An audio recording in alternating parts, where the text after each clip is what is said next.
आज आप सुन रहे हैं मोहन राकेश की लिखी कहानी मलबे का मालिक। 7.5 साल के बाद वे लोग लाहौर से अमृतसर आए थे। हॉकी का मैच देखने का तो बहाना ही था। उन्हें ज़्यादा चाव उन घरों और बाज़ारों को फिर से देखने का था जो 7.5 साल पहले उनके लिए पराए हो गए थे। हर सड़क पर मुसलमानों की कोई न कोई टोली घूमती नजर आ जाती थी। उनकी आंखें इस आग्रह के साथ वहाँ की हर चीज़ को देख रही थीं जैसे वह शहर साधारण शहर न होकर एक अच्छा खासा आकर्षण केंद्र हो। तंग बाजारों में से गुजरते हुए वे एक दूसरे को पुरानी चीज़ों की याद दिला रहे थे। देख फतेह दीना, मिस्री बाजार में अब मिस्री की दुकानें पहले से कितनी कम रह गई हैं। उस नुक्कड़ पर सुखी भटियारिन की भुट्टी थी जहां अब वह पान वाला बैठा है। यह नमक मंडी देख लो खान साहब, यहाँ की एक एक लालाइन व नमकीन होती है कि बस। बहुत दिनों के बाद बाजार में तुर्रेदार पगड़ियाँ और लाल तुर्की टोपियाँ नजर आ रही थीं। लाहौर से आए मुसलमानों में काफ़ी संख्या ऐसे लोगों की थी जिन्हें विभाजन के समय मजबूर होकर अमृतसर से जाना पड़ा था। 7.5 साल में आए अनिवार्य परिवर्तनों को देखकर कहीं उनकी आंखों में हैरानी भर जाती, कहीं अफसोस घिराता। वल्लाह, कटरा जयमल सिंह इतना चौड़ा कैसे हो गया? क्या इस तरफ के सब मकान जल गए थे? यहाँ हकीम आसिफ अली की दुकान थी ना, अब यहाँ एक मोची ने कब्जा कर रखा है।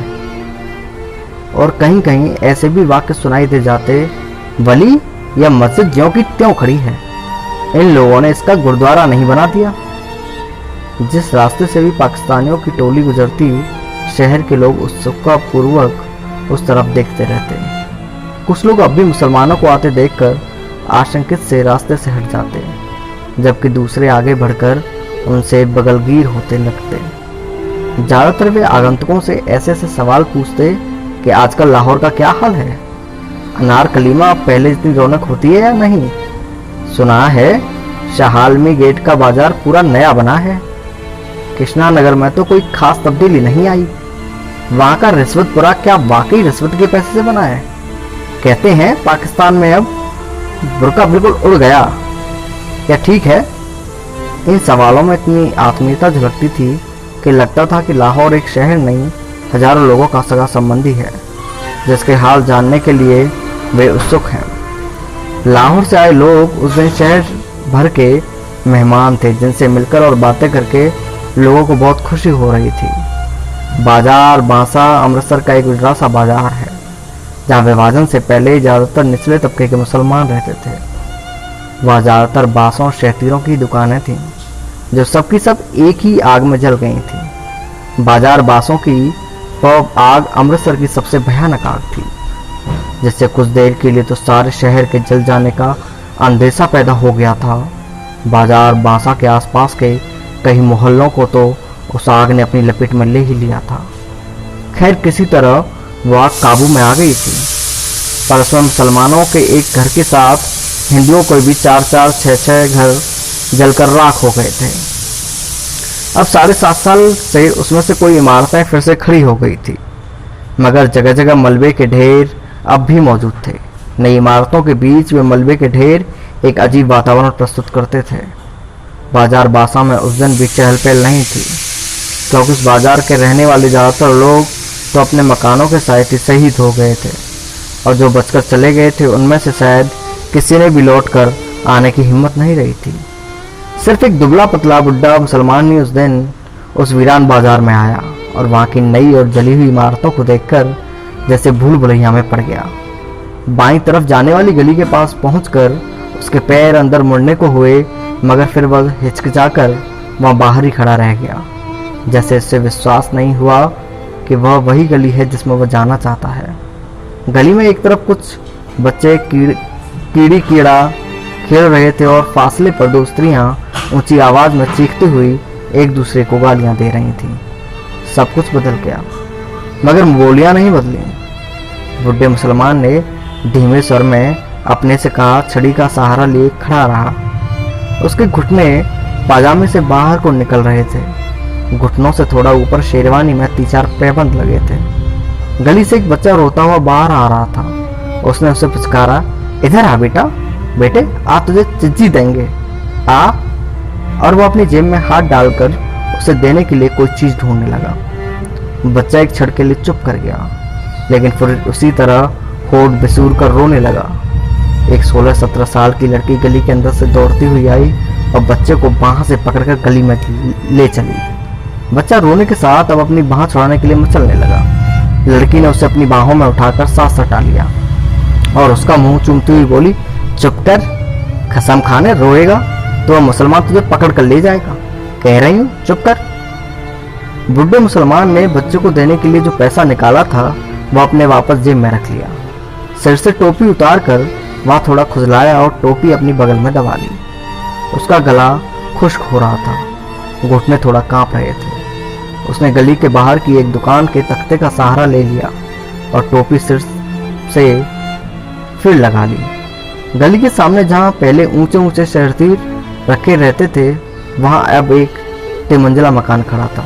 सामने बिजली के तार पर तो मोटी मोटी चीलें बिल्कुल जड़ सी बैठी थी। बिजली के खंभे के पास थोड़ी धूप थी।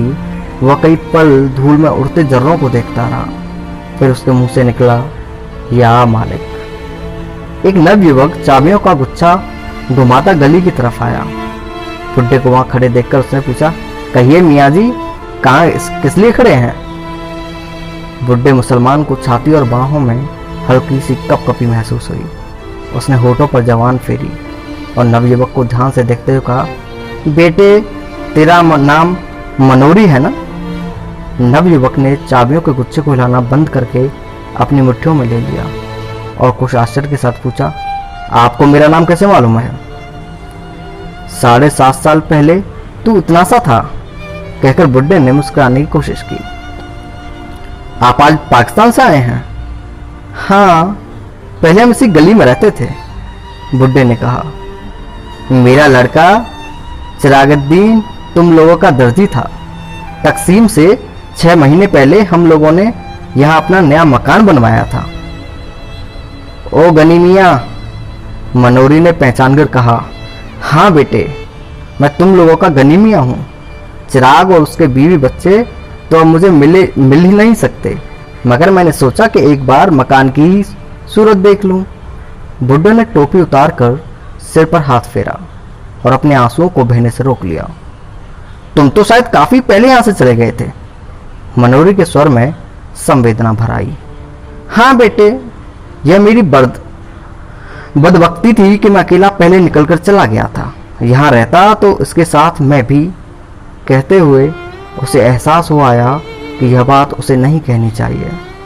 उसने बात को मुंह में रोक लिया, पर आंखों में आए आंसुओं को नीचे जाने दिया। छोड़ो गनी मियाँ, अब उन बातों को मैं क्या रखा है। गनोरी ने गन्नी की बाह अपने हाथ में ले ली। चलो तुम्हें तुम्हारा घर दिखा दूं। गली में खबर इस तरह फैली थी कि गली के बाहर एक मुसलमान खड़ा है जो रामदासी के लड़के को उठाने जा रहा था। उसकी बहन वक्त पर उसे पकड़ लाई, नहीं तो वह मुसलमान उसे ले गया होता। यह खबर मिलते ही जो स्त्रियां गली में पीढ़े बिछाकर बैठी थीं, वे पीढ़े उठाकर घरों के अंदर चली गईं। गली में खेलते बच्चों को भी उन्होंने पुकार पुकार कर घरों के अंदर बुला लिया।